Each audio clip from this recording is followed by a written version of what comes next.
Halo semuanya, welcome back di malam hari ini. Sorry agak kecil dikit, baru bangun tidur.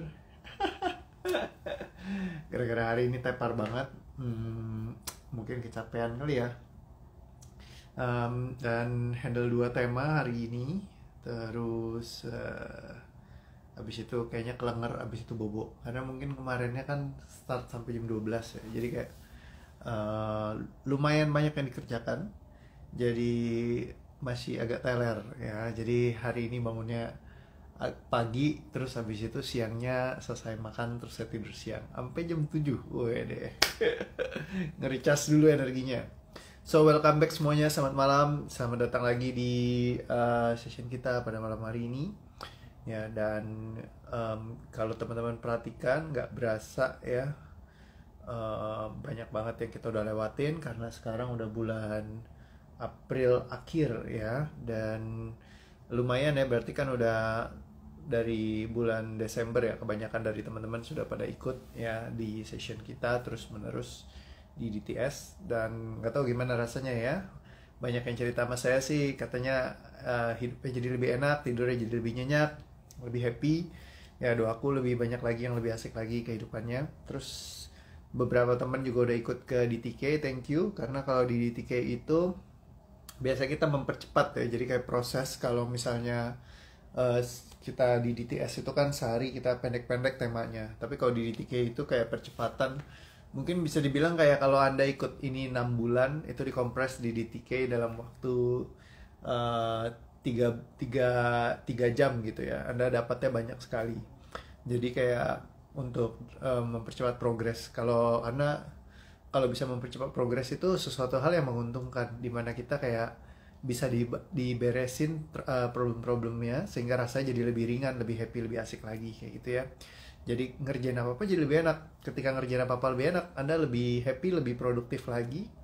Ya, banyak pencapaian yang bisa Anda raih dalam kehidupan Anda. Karena biasanya yang membebani kita justru bukannya, kadang-kadang orang mikir apakah cara sukses saya kah yang salah gitu ya, atau gimana strateginya kah yang kurang tepat. Tapi kebanyakan sebenarnya sukses itu bukan bicara tentang strategi saja, tapi ya lebih ke arah hati kita itu selaras gak untuk kita mau mencapainya. Ya kan, percuma punya banyak ilmu jurusnya, tapi kalau misalkan di sininya kayak aduh tapi takut nih gitu ya, nggak bisa, nanti kalau gagal gimana misalnya kayak gitu ya. Jadi pertanyaan-pertanyaan itu yang terus mengganggu kita di dalam kehidupan kita. Nah itu yang kita perlu lepaskan, sehingga kalau terlepaskan jadi ngerjain apa apa tuh enak gitu, jadi kayak happy dikerjakan. Nah jadi kurang lebih seperti itu.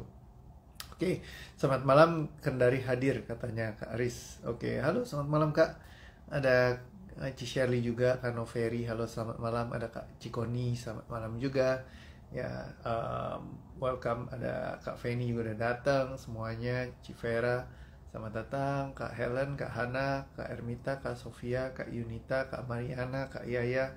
Selamat malam semuanya, welcome di acara malam kita hari ini sessionnya. Oke, so session hari ini kita bicara tentang mungkin aku sharing sedikit. Tadi pagi ya sessionnya lebih banyak kayak ngebahas tentang dimanfaatkan oleh orang lain ya. Memang terkadang itu tema yang besar gitu ya, karena kalau balik lagi dia bilang gini, kok aku udah sering ikut live-nya Koko tapi kenapa kok kayak buat di tema ini aku masih kayak nyangkut terus, kata dia. Banyak orang yang datang manfaatin aku. Mereka datang ketika mereka butuh, aku bantu. Ketika aku lagi dalam keadaan sulit, mereka nggak nolongin aku lagi. Maksudnya kayak mereka nggak, apa ya, kayak hilang gitu aja, dia bilang. Nah banyak orang yang kayak gitu memang kadang memanfaatkan ya, terus tapi dia juga nggak berani menolak gitu ya, jadi kayak harus selalu membantu. Nah kadang kita bergerak dalam sebuah keharusan untuk menolong ya. Nah inilah yang bikin hidup kita jadi ya jadi bisa dimanfaatkan oleh orang lain ya. Kayak dia habis banyak banget istilahnya tanda kutip hartanya gitu ya, yang dia miliki. Ketika orang ada butuh, dia kasih, dia kasih, dia kasih, dia kasih, dia kasih, dia kasih. Bukannya mengasihi, memberikan atau mengasihi orang lain itu tidak baik, tapi di saat kembali lagi segala sesuatu yang berlebihan itu tidak baik ya, termasuk memberikan kepada orang lain. Di saat dia memberikan dan ya akhirnya dia jadi dimanfaatkan gitu ya, karena terlalu berlebihan. Udah gitu juga ketika seperti itu,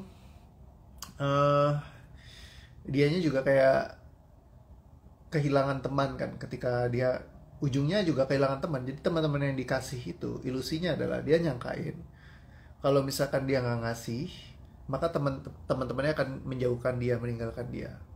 Tapi ternyata sama aja, ketika dia kasih, teman-temannya juga akhirnya menjauhkan dia juga gitu ya.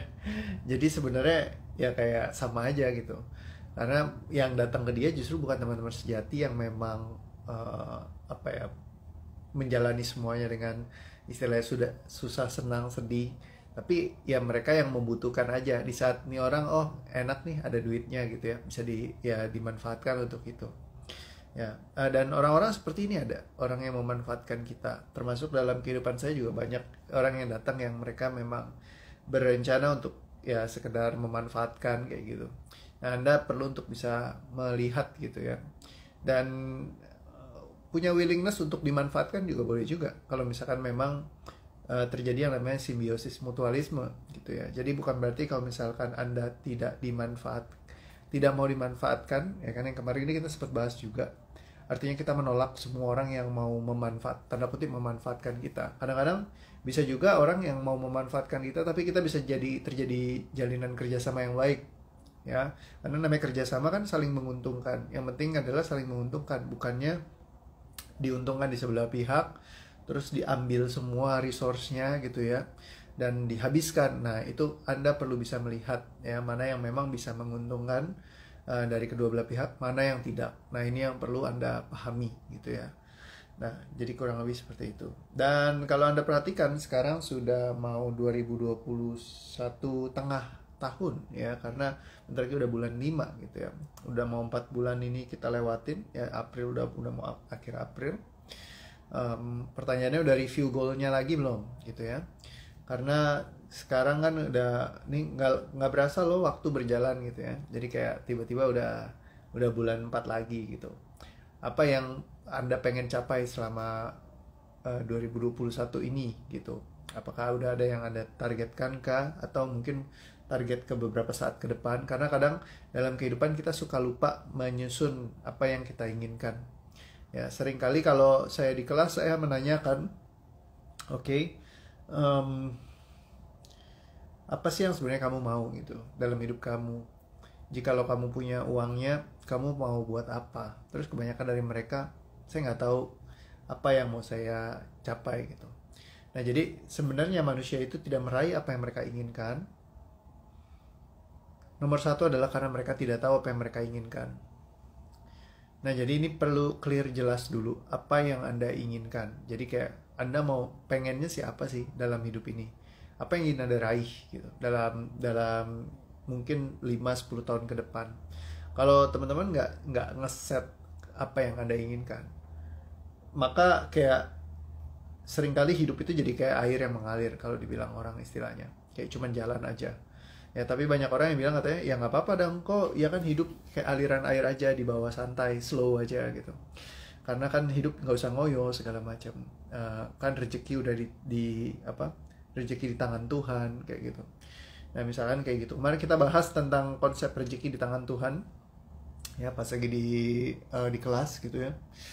Rezeki di tangan Tuhan itu salah satu konsep juga yang sebenarnya tanda kutip boleh dibilang kurang tepat juga. Kenapa kurang tepatnya? Karena begini, Tuhan itu sebenarnya memberikan manusia kebebasan untuk menentukan kehidupan mereka. Karena ayatnya jelas sampai sekarang ya, kepada mereka yang berdoa, maka niscaya akan diperkenankan kepadanya. Nah, berarti kalau kita berdoa, minta rezeki dan berkat kelimpahan, berarti kita yang berdoa. Jadi rezeki itu sebenarnya ditaruh di tangan kita sebenarnya. Ya, saya juga nggak tahu pepatah rezeki di tangan Tuhan, mungkin banyak yang pakai pertama di gimana gitu ya dapatnya. Cuman ya mungkin saya juga nggak terlalu ini. Tapi banyak pepatah yang mengatakan seperti itu, atau ya memang karena sering orang yang pakai. Tapi sebenarnya Tuhan mengatakan bahwa berdoalah kepadaku, niscaya akan kuperkenankan bagimu. Berarti kalau kita berdoa, sebenarnya rezeki kita itu bisa kita yang tentukan. Kenapa? Karena kita yang berdoa dan Dia yang memperkenankan. Dan Tuhan yang request loh. Perhatiin nggak? Tuhan yang bilang berdoalah kepadaku. Berarti kan Dia minta kita berdoa. Dia yang ask kita untuk meminta. Maka akan diperkenankan bagimu. Terus Tuhan itu seperti prasangka umatnya. Sejatinya seperti itu. Sehingga ketika kita berprasangka Tuhan memberikan rezeki yang lebih, ya, berarti Tuhan akan memberikan rezeki yang lebih. Jadi ketika kita percaya bahwa rezeki itu diatur Tuhan, itu sebenarnya kayak kita melimitasi rezeki kita sendiri. Padahal sebenarnya jelas dibilangnya kan kepada mereka yang meminta menerima, mencari mendapat, mengetuk pintunya dibukakan. Artinya apa? Ya meminta, kita bisa minta, Tuhan kasih kita hak untuk meminta, kita boleh meminta, kita bisa menerima. Tuhan yang bilang ya, meminta menerima, mencari mendapat, mengetuk pintunya dibukakan, berdoalah maka akan diperkenankan. Tuhan seperti prasangka umatnya. Berarti semuanya, ya kan, Tuhan kasih kita loh pilihan. Dan juga Tuhan tidak mengubah keadaan suatu kaum sampai mereka mengubahnya sendiri. Artinya apa? Kalau kita mau mengubahnya, maka Tuhan ikut campur tangan mengubahkan keadaan kita. Kalau keadaan kita lagi susah, boleh gak kita minta untuk jadi sukses? Boleh, karena Tuhan suka banget dengan kelimpahan. Ya, berapa banyak misalkan kalau di kitab suci, ya kan, tokoh-tokoh yang sangat-sangat kaya raya sekali, sukses sekali dalam bisnisnya, dalam usahanya. Jadi tidak ada yang salah dengan Anda meminta berkat dan rezeki kepada Tuhan, karena Tuhan yang bilang, mintalah, berdoalah kepadaku, ya, maka semuanya akan diperkenankan bagimu. Nah seringkali ya memang orang menggunakan alasan aja, udahlah rezeki udah ada yang ngatur, rezeki nggak akan ketukar, bla bla bla. Ya memang betul istilahnya rezeki nggak ketukar gitu, tapi bukan berarti rezeki Anda nggak bisa atur. Ya, rezeki Tuhan yang ngatur, oke. Sebenarnya Anda bisa ngatur rezeki ini, ya kan? Kalau misalkan Anda mau, Anda bisa berdoa, Anda akan diperkenankan. Kepada mereka yang meminta, Anda akan menerima. Kepada mereka yang mencari, Anda akan mendapat. Kepada yang mengetuk, pintunya dibukakan. Tuhan seperti prasangka umatnya.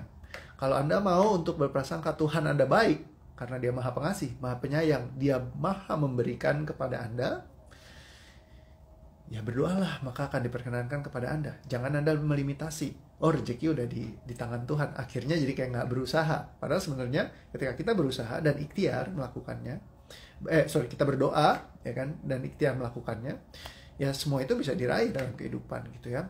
Yang diinginkan ini berupa benda kok. Gimana kalau jawabannya dikasih sehat aja udah syukur banget, bener gak sih? Tapi kalau kenyataannya dia nggak sehat, ekonomi gimana? Yes, banyak orang yang kayak gitu kan. Jadi keinginan ini bukan bisa berupa benda aja kan. Tuhan bilang seperti itu ya berarti bebas. Kalau Anda minta request, ya Tuhan bisa wujudkan gitu loh. Ya, karena kan Tuhan yang minta untuk Anda berdoa gitu. Berdoalah kepada aku, ya niscaya akan kuperkenankan bagimu. Ya sudah, berdoalah gitu ya.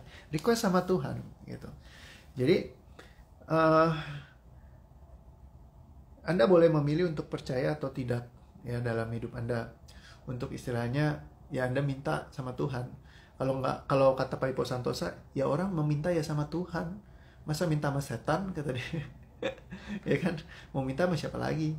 Dan Tuhan kan bilang ya akan diperkenankan. Ya sudah, mintalah ya. Jadi kayak meminta itu nggak dosa dan nggak ada yang salah ya. Kalau misalkan Anda meminta, toh semuanya cuma titipan. Jadi Tuhan bisa kasih, kalau misalkan mau ya Anda bisa dititipkan. Nah sekarang terkadang ya yang perlu dibereskan adalah rasa-rasanya. Kadang-kadang kita mungkin rasanya kayak nggak enak, nggak tenang, nggak happy gitu ya. Dalam hidup kita, bisa gak ya saya capai, takut misalnya kayak gitu. Nah itu yang perlu kita lepaskan rasanya supaya nggak nyangkut kayak gitu. Rezeki udah ada yang ngatur, itu setelah adanya doa dan ikhtiar baru kita pasrah dengan hasilnya. Nah betul banget kata Kak Ulfi. Yes, tapi seringkali orang menggunakan alasannya di depan dulu. Belum ada doanya, belum ada ikhtiarnya, nggak ada usahanya, nggak ada doanya kayak gitu ya. Langsung ngomong bypass aja, rezeki udah ada yang ngatur. Nah itulah yang bikin jadi banyak banget orang menggunakan kalimat ini untuk sebagai alasan pembenaran.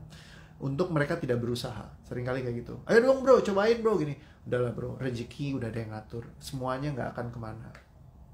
Akhirnya ya sudah, ya jadinya begitu-begitu saja gitu kan. Nah jadi kita perlu untuk memiliki sebuah keyakinan bahwa Tuhan seperti prasangka umatnya, bahwa ketika berprasangka bahwa ya percaya bahwa rezeki memang Tuhan yang mengatur, tapi kita tidak menggunakannya sebagai alasan, kembali lagi, tidak menggunakannya sebagai alasan untuk kita tidak berusaha.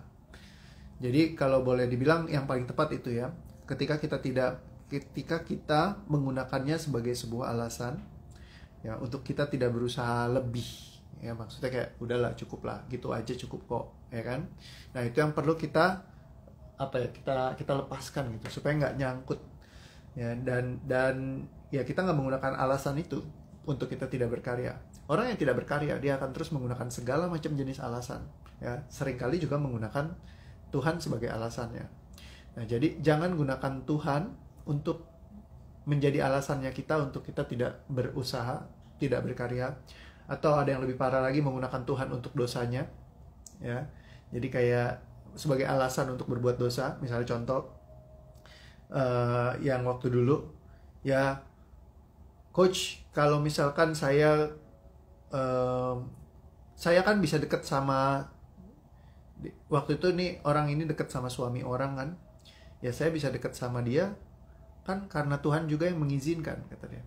Kan semuanya karena seizin Tuhan. Kalau misalkan bukan karena seizin Tuhan, nggak mungkin saya bisa dekat sama orang ini. Ya, kalau saya sampai dekat sama orang ini, ya walaupun dia sudah punya istri, berarti kan memang karena seizin Tuhan saya jadi bisa dekat kayak gitu. Ya, jadi kadang-kadang kita menggunakan pembenaran versi kita sendiri. Bener banget kata Kak Opi ya, jawaban untuk pembenaran diri aja kok, padahal nggak ada usaha dan doa. Yes, jadi kita menggunakan Tuhan sebagai alasan kita untuk kita tidak berkarya, untuk kita tidak mencipta, atau bahkan buat yang tergokil ya, untuk menggunakan untuk pembenaran atas dosa-dosanya. Ya, ibaratnya ada yang bilang, ya kan karena seizin Tuhan di rumah itu nggak ada orang, jadi saya bisa ambil barang-barangnya, misalnya kayak gitu. ya itu namanya lo ngemaling gitu kan, minta dijitak pakainya karena semuanya terjadi karena seizin Tuhan, terus jadi kayak disalah-salahkan gitu semuanya. Kayaknya Tuhan yang kasih jadi bisa kemalingan apa segala macam karena seizin Tuhan. Ya itu bukannya ini, emang elunya aja yang mau nyolong misalkan kayak gitu kan. Tuhan kan memberikan kita kebebasan untuk berkehendak ya, tapi bukan berarti kita juga semena-mena menyalahgunakan terus kita juga jadi nggak ada berusaha. Nah ini yang bilang kalau jodoh diatur Tuhan gimana kok? Ya itu juga ya, seolah-olah kadang-kadang kita nggak mengusahakan juga. Jadi boleh gak kita mengusahakan? Ya boleh juga ya kan. Jodoh memang diatur sama Tuhan, tapi bukan berarti kita juga tidak memilih ya. Kadang-kadang ada orang yang kayak gitu ya, ya jodoh diatur Tuhan, kalau saya ketemu sama dia ya berarti itu udah Tuhan yang jodohkan. Seringkali orang kayak gitu, jadi mereka nggak ngecek lagi ya, padahal misalkan orang ini belangsak gitu. Makanya banyak yang akhirnya begitu udah jadi baru nyesel seubun-ubun gitu ya, kenapa gue milih orang ini, ternyata nggak sebagus dari apa yang terlihat gitu ya, karena disangkanya begini begitu. Dan hati-hati karena sering juga laki-laki ya, misalnya ya tanda kutip, biasa soalnya yang menggunakan jurus ini laki-laki, menggunakan jurus pembenaran ini juga. Jadi misalnya mau dapetin cewek nih, tinggal ngomong, wah kita dipertemukan sama Tuhan gini. Jadi terus ceweknya gampang percaya lah, wah gila iya bener ya Tuhan pertemukan kita, kayaknya jodoh bla bla bla bla bla ya kan. Padahal emang kalau mau iseng ya dia iseng aja gitu. Besok ketemu lagi yang lain bilangnya gitu lagi, wah kita sudah dijodohkan oleh Tuhan, dipertemukan oleh Tuhan. Wah jadi langsung lah jadi pasanganku misalnya kayak gitu ya. Jadi digombalinnya pakai atas nama Tuhan gitu, padahal sebenarnya digunakan buat hal yang nggak tepat gitu kan. Modus katanya Kak Maria, bener banget, bisa juga seperti itu. Jadi kalau ada orang-orang tertentu dan memang mereka yang tega untuk menggunakan hal ini juga ya kan, pembenaran untuk ngedeketin dengan pakai sistem seperti itu. Jadi menggunakan Tuhan sebagai sebuah alasan. Dan kalau orangnya udah apa sih namanya, kebanyakan orang tuh gampang kena gitu loh, kena beginian ya kan, langsung mikirnya oh iya ya bener ya, terus kita mulai kayak kita juga ngebener-benerin gitu, cocok logi, iya ya, kalau nggak begini kan nggak bakalan ketemu gitu ya, mungkin memang Tuhan sudah menjodohkan kita gitu ya, jadi akhirnya kayak ya meyakini bahwa ini yang Tuhan kasih gitu. Abis itu baru ternyata zong gitu kan. Rayon gombal kata Kak Novita. Iya bener. Ya kata Civera, pengalaman nih ya Ci. Katanya. Bagian alasan aja Tuhan dibawa-bawa. Dan biasanya kalau udah kena kayak gitu si cewek meleleh. Betul sekali. Seringkali kita karena terlalu meyakini semua kalimat yang menggunakan Tuhan, Tuhan, Tuhan. Terus kita jadi mematikan kesadaran kita. Ya terkadang bukan berarti orang yang ngomong misalkan, wah ini pasti Tuhan. Waktu itu juga ada yang ngomong kan, wah koreo baik sekali, ini pasti Tuhan yang kirimkan koreo untuk membantu menyelesaikan masalah saya, ya kan? Padahal pengen minjem uang gitu kan. jadi menggunakan Tuhan sebagai, ini pasti koreo yang dikirim Tuhan untuk membantu menyelesaikan masalah saya. Saya udah kesana sini nggak beres, saya butuh dana segini gitu ya. Pokoknya ya semoga saya tunggu kok kabar baiknya, saya nantikan gitu ya. Wah, gila. Intinya orang selalu bisa mempergunakan, teman-teman. Dan ada manusia-manusia yang seperti itu, yang memang untuk kepentingan mereka pribadi, mereka tega untuk menggunakan kalimat-kalimat Tuhan, ya, dan menggunakan segala cara pembenaran dalam kehidupan mereka untuk itu. Doa saya ya pastinya bukan Anda, tapi mungkin sahabat-sahabat Anda yang lagi nonton ini juga ada, tapi saya nggak tahu yang mana ya. Kayak gitu ya. Nah jadi kalau besok-besok ada yang bawa kata Tuhan, boleh hati-hati ya kok. Ya nggak selalu harus hati-hati, tapi jangan pernah mematikan kesadaran Anda hanya karena orang menggunakan kalimat kata-kata saya nih Tuhan kirim saya apa segala macam kayak gitu. Nah itu kita perlu untuk punya kesadaran tetap, apakah betul seperti itu. Kita tidak ada yang salah untuk boleh menanyakan. Wanita kadang lebih besar perasaan daripada logikanya. Saya sendiri sudah bertobat katanya. Yes, cewek kan senang dibohongin katanya Kak Alisnawati. Yes, terkadang seperti itu. Nah jadi ketika ada kayak gitu ya hati-hati, ya kan. Jangan sampai kena rayuan gombal. Termasuk kalau yang laki-laki jangan gombalin juga pakai kalimat ini ya. Nanti Tuhan marah loh, dosanya tanggung sendiri. Oke. Dan kapanpun Anda mematikan semua kesadaran dalam kehidupan Anda hanya ketika orang lain menggunakan kalimat Tuhan sebagai alasan dan pembenarannya mereka, Anda tidak bisa melihat kebenaran yang sesungguhnya. Perhatikan semua energinya, sadari dan semua yang menghalangi Anda. Semua janji, ikatan, sumpah, keterikatan, belenggu, kalimat, perasaan, ucapan, semua pemikiran yang pernah Anda pelajari, semua rasa, semua pengalaman, semua yang Anda pelajari dari semua sistem edukasi, spiritual, kebudayaan, semua dari keyakinan yang pernah Anda miliki, yang menghalangi Anda untuk memiliki kesadaran penuh ketika orang ada yang mau memanfaatkan Anda dan menggunakan kalimat-kalimat atau kata-kata Tuhan sebagai pembenaran dalam diri mereka. Semua yang menghalangi Anda melepaskan ini diterima, disadari, diambil pesannya, diikhlaskan dan dilepaskan. Tarik nafas, tahan dan lepaskan. Semuanya dicabut, dibatalkan, tidak katakan, dilepaskan, dimusnahkan. Tarik nafas, tahan dan lepaskan. Ada Kak Dama. Halo Kak Dama, Foundation Classmate. Yes, bener banget, just. Kak Dama ini teman saya belajar juga sama-sama di Akses ya, jadi seru banget. Welcome Kak Dama, seru-seruan. Oke ya, so kayak gitu teman-teman. Terus coba perhatikan lagi, kalau masih ada rasa yang tersisa dalam diri Anda, sadari saja ya, mungkin rasa-rasa ini yang mematikan setiap kesadaran Anda. Dan ketika orang menggunakan Anda, ya memanfaatkan Anda dengan segala kalimat-kalimat dan memanfaatkan kebaikan Anda. Oke, semuanya tidak mengizinkan Anda untuk menyadari setiap orang yang mempergunakan Anda, kebaikan Anda dalam kehidupan Anda untuk hal-hal yang mereka perlukan, dan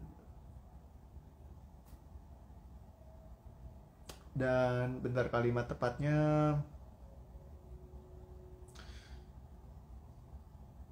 dan membuat Anda kehilangan kesadaran sepenuhnya untuk menentukan apa yang sebetulnya Anda ingin lakukan atau perlu lakukan. Dan semua yang tidak mengizinkan ini untuk bisa terjadi dalam hidup Anda, semua disadari, diambil pesannya, diikhlaskan, dilepaskan. Tarik nafas, tahan dan lepaskan. Oke. Dan yes, jadi ada banyak orang yang mungkin akan seperti itu. Dan kapanpun Anda mematikan setiap kesadaran Anda terhadap orang-orang yang selalu menggunakan kalimat-kalimat pembenaran atas nama Tuhan dan menggunakan Anda untuk dimanfaatkan secara negatif. Perhatikan semua energinya, sadari, ambil setiap pesannya, dicabut, dipatahkan, tidak katakan, dilepaskan, dimusnahkan. Tarik nafas, tahan dan lepaskan. Dan juga orang-orang yang memanfaatkan Anda secara positif. Ya, pokoknya intinya memanfaatkan Anda, negatif ataupun positif. Ya, perhatikan semua energinya, semuanya disadari, terima, pesan diambil, diikhlaskan, lepaskan. Tarik nafas, tahan dan lepaskan. Oke. So, ingat untuk bikin create lagi dreamnya di 2021 karena ini udah lewatin bulan keempat. Ya, mungkin kalau misalkan Anda ada yang belum create, pastikan untuk hop on ya, karena kalau enggak ya nanti lewat gitu aja gitu. Ingat, hidup jangan seperti air yang mengalir.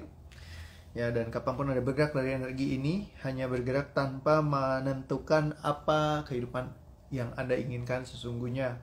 Kapanpun Anda bergerak dari energi otomatis, menjalani kehidupan Anda, masuk ke dalam sistem di mana Anda tidak menjadi nahkoda atas kehidupan Anda, tapi membiarkan semuanya berjalan begitu saja, mengalir tanpa tujuan yang jelas. Dan semuanya tidak mengizinkan Anda untuk memiliki kesadaran sepenuhnya untuk membuka kehidupan Anda lagi, petanya, dan menjalankan seperti yang Anda pilih dan lakukan. Semua yang tidak mengizinkannya, semua yang terasa berat, semua yang tidak nyaman, semuanya disadari, diterima, pesannya diambil, dan semua yang menghalangi Anda melepaskannya. Jikalau ada janji, ikatan, sumpah, keterikatan, belenggu, kalimat, perasaan, ucapan, perkataan, semua keengganan, ketidakinginan, ketidakikhlasan, pembenaran, semuanya diterima, disadari, keraguan, ketidakikhlasan, dicabut, dibatalkan, ditiadakan, lepaskan, dimusnahkan. Tarik nafas, tahan dan lepaskan. Dan semua yang tidak mengizinkan Anda untuk kembali menciptakan track Anda dalam kehidupan Anda, menciptakan sebuah perjalanan yang baru, yang seru, yang menyenangkan, yang asik-asikan. Semua yang tidak mengizinkan ini bisa terjadi dalam kehidupan Anda sampai selama-lamanya. Semuanya diterima, disadari, diambil pesannya, dicabut, dibatalkan, ditiadakan, lepaskan, dimusnahkan. Tarik nafas, tahan dan lepaskan. Oke, sip, mantap. So, selamat bersenang-senang dalam hidup Anda. Ya, jangan membatasi diri Anda. Dan terkadang ada orang-orang yang istilahnya konslet apa adanya. Ya, jadi belajarlah untuk melihat orang tidak hanya di permukaan saja, tapi Anda melihat memang sesungguhnya tulus atau tidaknya orang ini. Ya, terkadang kelihatannya mungkin baik, tapi bisa jadi dia juga punya agenda tersendiri dalam kehidupan Anda. Kalau Anda memandang semua orang yang datang itu adalah baik-baik, Anda akan mematikan kesadaran Anda. Mungkin juga ada orang-orang yang juga memang konslet gitu. Tapi kalau Anda memiliki kesadaran sepenuhnya, Anda akan bisa melihat mana yang orang-orang konslet, mana yang memang orang benar-benar tulus untuk mensupport Anda, membantu Anda, membuat Anda lebih maju lagi, lebih dahsyat lagi, lebih luar biasa, lebih asik lagi.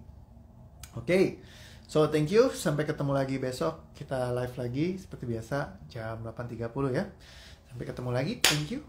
And bye-bye, have fun semuanya. Selamat senang-senang, seru-seruan. Bye-bye, yes.